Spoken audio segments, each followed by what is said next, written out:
At this time, we'll open it up for any questions anybody might have. Jordan? I'm Jordan Osterman. I work with Tommy Media here, the student media. You can see obviously the impact that you've had on the people around you. I'm curious, you yourself, with a long coaching career, what are some of the biggest lessons that you're taking away from this much time around the sport and this much winning as we obviously see? What am I taking away from this? Yeah. Well, I think the biggest thing I take away from the whole thing, the big picture, is what kind of people do you produce?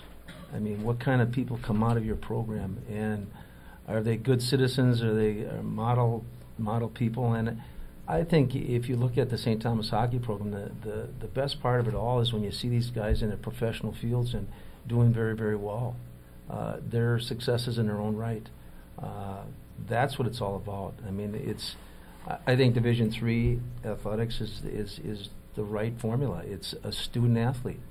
They're students first, and it brings us great joy. I know as a staff, it's fun to have a former player come back to you, and he's got a job and he's doing very, very, very well, and you think, geez, this guy's a success, and he's came through a successful program, and maybe learned a few things along the way. So I think that's what I take from it. I take from it that I've worked with great people, and most of the people that we work with become successful.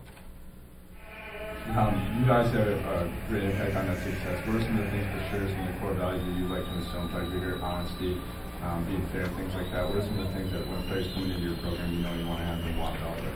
Well, I think the biggest thing is that there are no free lunches. It's like you have to earn your spurs, as we say. It's like you come into the program, you have to work hard. And I think we like a competitive nature. It's about competing.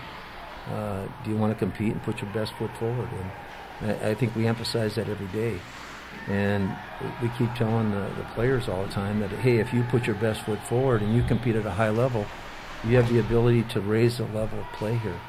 You're going to make the team better and that whole thing. And so I think competition is the key. And when you compete and guys want to compete, then it raises the level of play of everybody.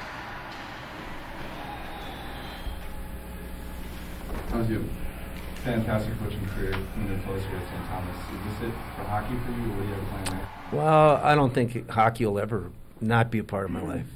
I mean, for 40 years, it's been the thing that I've grabbed onto and latched onto, and I love the game. It's a great game, and I think the best part of it all is the camaraderie that you form with players and with teams. There's something unique to the sport. I think every sport has their own unique qualities, and hockey is special. And I don't know if I'm done with it. We'll see. I'd like to stay involved somehow, whether it be volunteering or helping, say, youth programs, maybe young coaches. I think there's some mentoring that can take place there in terms of helping them out. So I'll keep all avenues open and see what's out there, and I'll probably still be involved in it some way. We obviously have a lot more time on your hands here, walking away from a full-time job coaching. What do you want to do here in retirement? What do I want to do? I have some hobbies. I like to fish. With my son, we have a boat together and get out. And one thing I can do is spend more time with my wife. We can go to a show on a Friday night and a Saturday night, which we haven't done for ages. That'll be fun, especially during the winter months. I think there's a lot of things that I'll be involved in. So I'm not one to sit around and do nothing. I'll be active, and there's a lot of things that I want to do yet. Not to blame Dennis, of course, but how much did his retirement influence your decision? I don't think Dennis influenced me at all. I think Dennis knew, and I think I just knew. I don't know. It's something that I've been thinking about it for a couple years. In fact, when am I going to walk away from this? And I know Dennis probably had the same thing, and it hit him all of a sudden, and I think it just hit me all of a sudden that it's time. It's time to maybe try something else and do something else on a different level maybe. I don't know. I'll be honest with you. When he left, I hated to see him go. It was we've kind of developed a great friendship, And I have nothing but respect for Dennis. I always have. Many people don't know this, but I competed against Dennis. I had baseball teams in high school that played against his Cretin teams, and we had a great rivalry. Even then, when I played against him, and I had nothing but respect for Dennis and the way he's handled his teams and did his thing. So I'll miss that aspect of it. But it really didn't. In terms of my decision, it came down to strictly my own, just something I developed over time, and I think everybody develops it over time. It's just like an inner voice telling you it's time to try something else.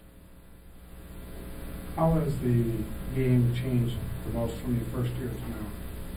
The game changed? Yeah, that's Division III hockey, because it's changed. Because now they get national TV, the national championship games televised, which is something that just never happened. How's it changed the most as you look at it now, 23 years later? Well, I think Division III hockey has grown by leaps and bounds. I think from where it was.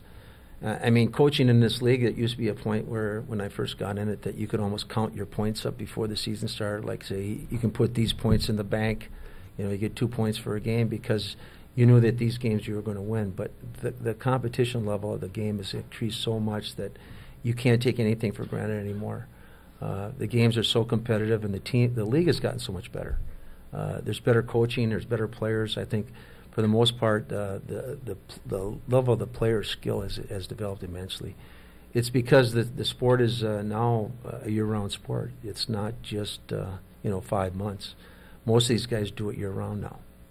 And you look at the junior level. Look at the junior ranks, how that's grown. And you got all these junior teams, and not everybody can play Division I hockey. These guys have to play somewhere. And I think that's really raised the level of Division III hockey.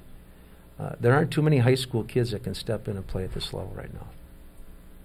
You have to be a special player to be able to do that. So I think the game has evolved quite a bit.